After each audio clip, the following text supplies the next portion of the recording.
IPL এর আগে team ইন্ডিয়ার জার্সিতে ইতিহাস গড়লেন কেকেআরের বরুণ চক্রবর্তী।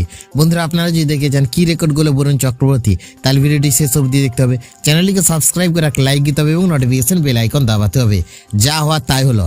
দক্ষিণ আফ্রিকার বিরুদ্ধে তৃতীয় টি-20 ম্যাচে আন্তর্জাতিক ক্রিকেটে বড় কীর্তি গড়ে ফেলেন কলকাতা নাইট রাইডার্সের রহস্যময় স্পিনার বরুণ চক্রবর্তী। রবিবার প্রোটিয়াদের বিরুদ্ধে দুর্দান্ত বোলিং পারফরম্যান্স উপহার দেন তিনি। 4 ওভার বল করে মাত্র 11 রান দিয়ে দুটি গুরুত্বপূর্ণ উইকেট তুলে নেন বরুণ। তার এই অনবদ্য পারফরম্যান্সে ইতিহাসের পাতায় নাম লেখালেন ভারতীয় এই তারকা স্পিনার। ম্যাচে দক্ষিণ আফ্রিকার প্রথম উইকেটটি নেওয়ার সঙ্গে সঙ্গে আন্তর্জাতিক টি-20 ক্রিকেটে 50 উইকেটের মাইল ফলক স্পর্শ করেন বরুণ চক্রবর্তী। ভারতীয় দলের অধিনায়ক সূর্যকুমার যাদব টস জিতে প্রথমে বোলিংয়ের সিদ্ধান্ত নেন।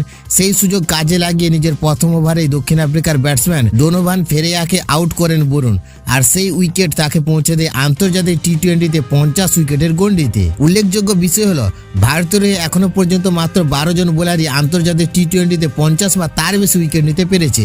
তাদের মধ্যে সবচেয়ে কম ম্যাচে এই নজির গড়েছে কুলদীপ যাদব, যিনি 30 ম্যাচে 50টি উইকেট পূরণ করেন।